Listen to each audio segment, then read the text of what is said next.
I'm joined once again today by former Navy Chaplain Gordon Klingenschmitt. Of course, the website prayinjesusname.org. He has the YouTube show, and also, most recently, Colorado State Representative Gordon Klingenschmitt. As we talked about, I think it was the last time you were on, Chaplain, you had about 70% of the vote, defeating Democrat Lois Fornander in the race for what was then a vacated seat.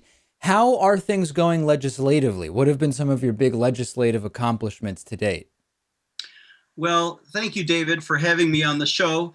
Of course, I'm appearing today in my capacity as Dr. Chaps with the Pray in Jesus' Name news program.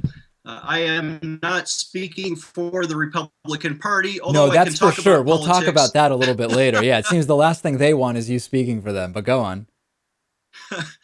But yes, I am in another world. I'm a state representative and I vote on bills in the Capitol in Denver. And of course, I defend the Constitution. So Monday through Friday, I wear my legislative hat and I vote on religious freedom for everybody, whether you're Christian, Jewish, atheist, Muslim, it doesn't matter. Everybody ought to have constitutional rights. And for example, one of the issues that I fight for is everybody's right to opt out of somebody else's religious ceremony. Right now in Colorado, there are people being forced to participate in gay weddings. For example, Jack Phillips, the baker in Denver.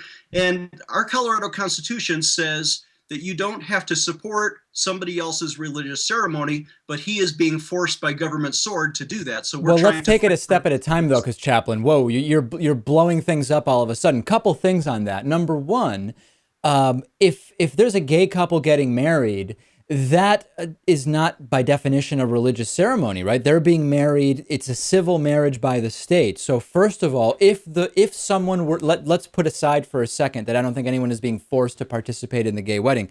If you were forced to participate in a so-called gay wedding, if it's a civil wedding, right? If it's at the city courthouse, that is not a religious ceremony. Oh, it's absolutely religious. How do you figure? Just because their religion may be liberal Christian or Jewish, who often participate in homosexual weddings in their synagogue or in their church, or even if it was at a courthouse, it's certainly a practice of their religion, which may even be atheism. It's a religion. And so we don't have to participate or support somebody else's religion under the Colorado Constitution. David, I'm surprised at you. You're for separation of church and state. You really want to force people to participate in your religious views? That's not right. No, well, so first of all, again, I disagree that if a civil marriage is taking place at a city building, that is a religious ceremony. But putting that aside for a second, to say that businesses have to play by certain rules, one of those rules being you can't discriminate against people based on their sexual orientation, is not forcing anybody to do anything religious. It's for example, if you're in the health insurance business, there are certain overarching rules that to be a private business in that industry, you have to abide by. In other businesses or industries, we would say, well, listen, your religious beliefs or whatever they are, to be a business in this capacity, there are just certain rules to abide by, one of those being no discrimination based on sexual orientation. You know, back in the days when the Romans were persecuting the Christians, they would make them take a little cup of wine and pour it out before the emperor and say, well, our law is that you have to bow before the emperor as if he is a god.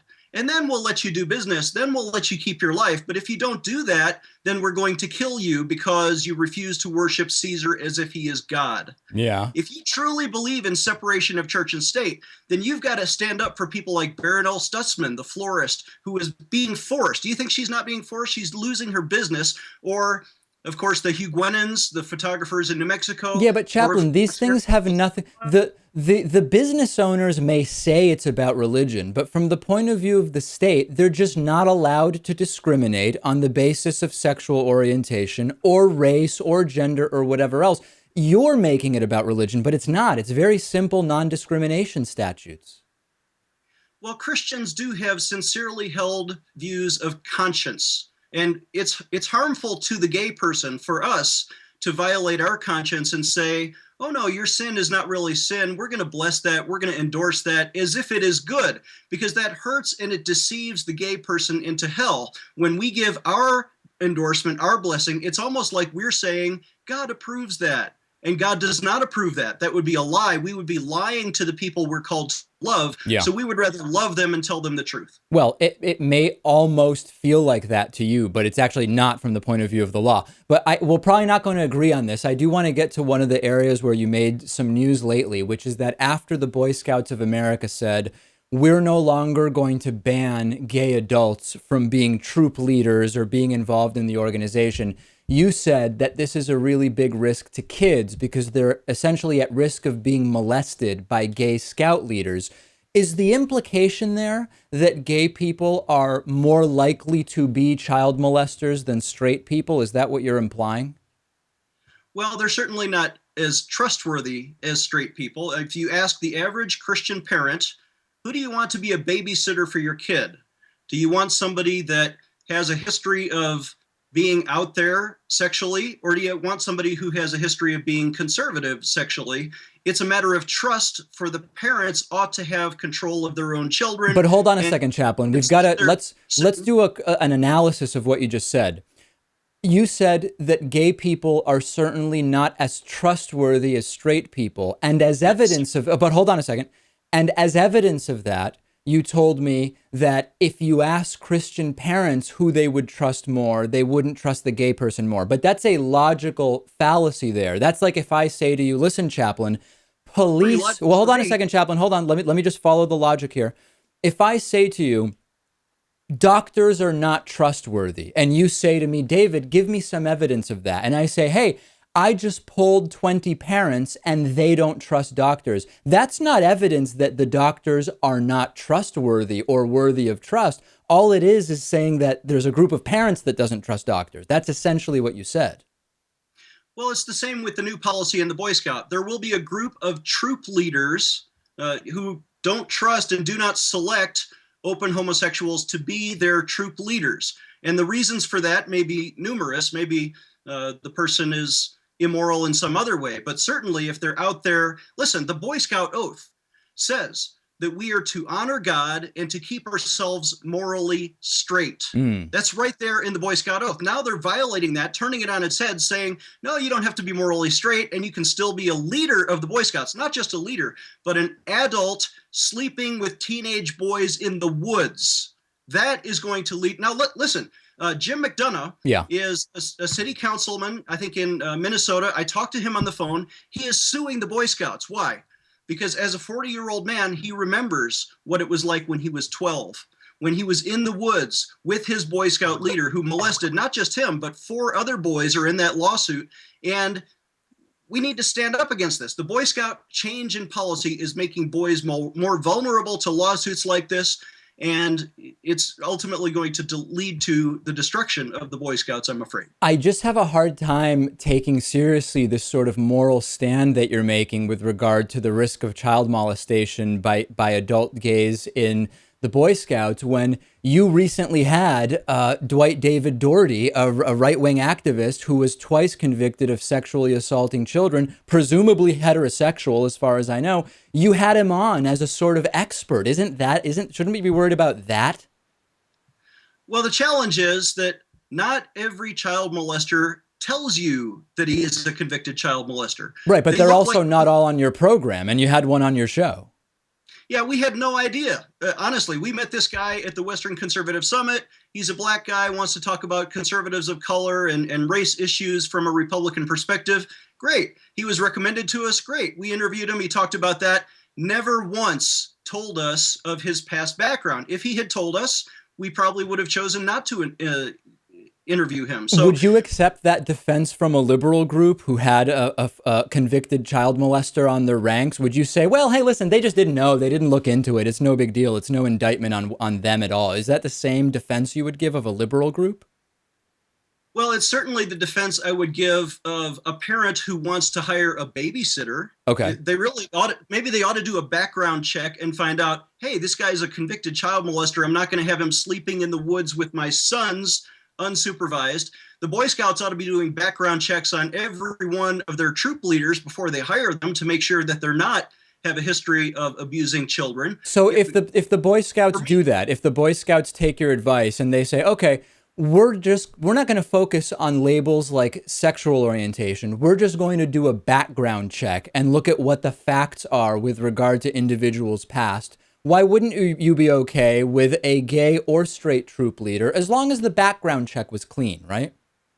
Right. Well, many of the Boy Scout troops are specifically organized around churches. Okay. And Southern Baptist churches or Mormon churches are great examples. And when they do a background check, let's say it's not even a criminal discovery, but they just see that the guy was marching in a gay pride parade. Would that be in a background check? No, I'm saying that if they discovered that incidentally, or let's say the troop leader walked in and announced himself, I'm openly gay and I want the job. Yeah. You know what? That's a disqualifier for most Christian church organizations because they don't want to violate the trust of the parents. They don't want to set a bad example for the children. They want to keep the Boy Scout oath that we will remain morally straight.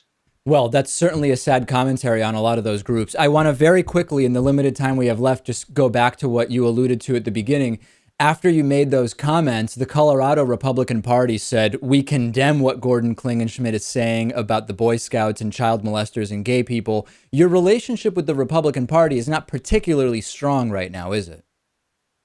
Well, listen, what I say on my Sunday TV show as Dr. Chaps in my Christian ministry is really none of the business of the Democrat Party or the Republican Party. Those two parties ought to be defending religious freedom for everybody. And that's what I do when I'm in the State House of Representatives on Monday through Friday. I defend religious freedom for everybody to preach what they want on Sunday. If they're going to pick and choose my Bible verses and say, as the Republican Party, you're not allowed to quote these Bible verses, but it's okay to quote these Bible verses. Here's what I ask.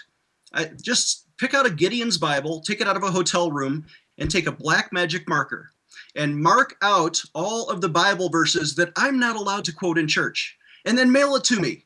And when I get that, then I'll know which Bible verses are illegal, according to some leaders in the Republican Party. Honestly, they're not speaking for the Republican platform, which calls for religious freedom for everybody, which calls for freedom of speech, which calls for defending the constitutional right to quote the Bible in church, all of the Bible, not just the pretty verses or the popular verses. We should have freedom to quote even the unpopular verses in church. And if some Republican or Democrat, by the way, the chairman of the Democrat Party in Colorado lied about me to his email list, and this is confirmed by the Colorado Springs Gazette. All right, well, that we're now getting into the minutia now. I don't know that the specifics of that are going to be relevant to our audience. David, your audience would love this. This is a big story, breaking news. That the Gazette openly called the Democrat chair a liar, pretty much, I'm paraphrasing. So not exactly, gotcha. Klingenschmitt never said that he called for gays to be drowned, and that's true. I never called for violence against any person. Okay. They twisted that. All I did was quote the Bible. I quoted Jesus from Matthew 18:6, and they freaked out. They said, no, you're not allowed to quote Jesus because you're not a Christian if you quote Jesus. Well, gee, I wonder why they call him Jesus Christ. He is a Christian, and I'm a Christian when I quote Jesus. All right, well, there is a mouthful. He certainly said it all. Former Navy chaplain and current Colorado State Representative Gordon Klingenschmitt. It's a fascinating point of view, and we're going to continue certainly making people aware that it exists in this country. Chaplain, thank you so much for joining us. One last thing before you go.